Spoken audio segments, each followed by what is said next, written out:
Here's another question we were called about. This is with regards to a fiancé visa. It's not a very happy ending. However, this lady was petitioned. She went through a date, online dating or something, and had met this citizen who finally visited her, and they got married. He applied for a fiancé visa. She arrived here. They get married. However, after a few months, the petitioner died.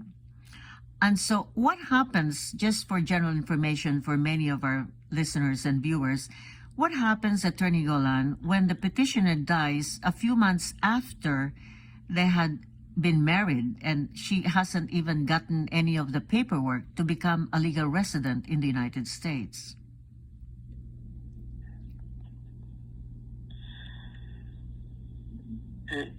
If this may be a very difficult situation, and I cannot answer it over the telephone because it requires looking into the circumstances. It is really a fact-based situation, and it requires much more attention. I see. So because you said that within 90 days they have to be married, and definitely the interview does not take place, Attorney Golan, immediately, correct? After marriage. Are they interviewed immediately? No, because after the marriage they still need to file an application. Oh, wow. For adjustment of status. Correct, It yes. doesn't happen automatically. Wow. After you get married, you need to file an application for adjustment of status. Yes. But since they were married, does that legitimize the status of the fiancé who has gotten married to this petitioner? It does legitimize it. It is proof that it was a relationship in good intention. But again, there are all kinds of procedural issues that need to be looked into. Wow. And so, related to this issue, Attorney Golan, for people who get married through the fiancé visa and has problems during the first years of their marriage, perhaps divorce, the petitioner files for divorce. Number 2 case of one listener who says that she was abused and had to call the police for this abuse by the husband. In those particular cases, and those are specific concerns, does that make the legalization process more complicated? Does that mean to say that there can be a deportation in the future? Again, anything that has to do with the fiancé visa is a complicated issue. I see. Because the law about fiancé visas is complicated. Yes. There is a reason for this. It is relatively easy to get a K1 visa, a fiancé visa. It is relatively easy. And because it is so easy to get it, it is prone to fraud. I see. Many people think that they can finagle their way, they can cheat their way into the United States by being petitioned for a K1 visa.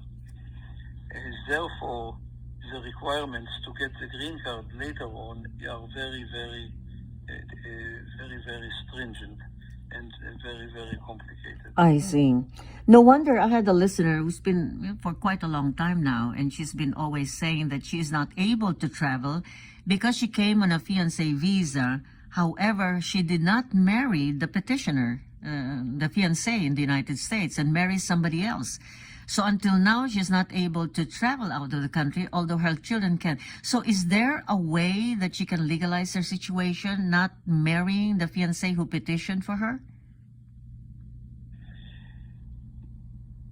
If she stayed in the United States without leaving, she has a big problem. Oh, wow. She has a big problem. We had a situation once, more than once actually, that I think of it, where somebody came here on a K1 visa and within the 90 days realized that they don't really want to marry the petitioner. Yes. But they want to marry somebody else.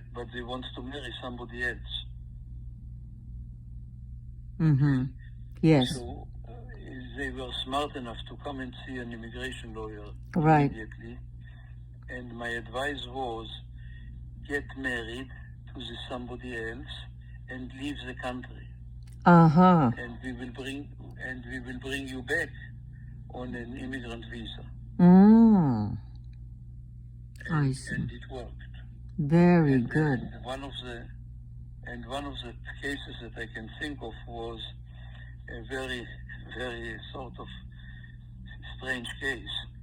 A U.S. citizen woman Mm-hmm. went to a foreign country and met this man and came back and filed a K-1 visa for him. And when he came here, he immediately came to her house, or to her family's house, to meet her and her parents and whatever. And he also met her younger sister. Uh-huh.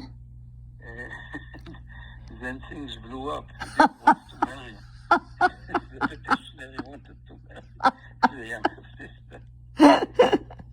Wow. So he marries the younger sister.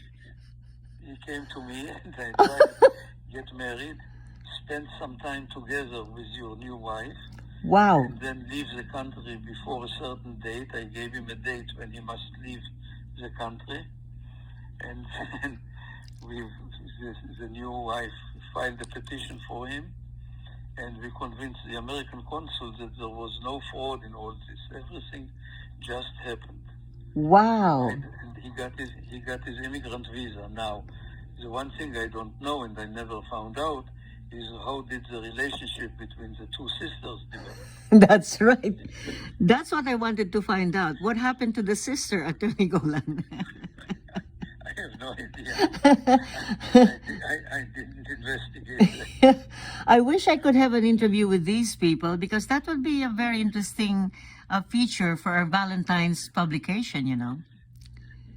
Yeah. But you would not be able to do it in Tagalog. Because you don't speak that language. Right. It's a different language. Yes, maybe one day we'll concentrate on these types of, like the reversal of many things in immigration.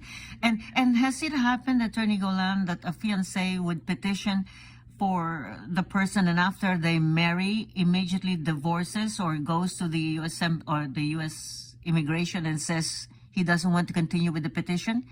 Can that be annulled or revoked? Well, again, I repeat, I cannot do an analysis Uh-huh. of a fiancé case over the telephone. Yes. It's too personal. It's too complicated. That's right. Too complicated. Yes. 213-383-3222. And apparently, fiancé visa cases are not as easy as how you think about it. So for those people that have these concerns, better call an immigration expert.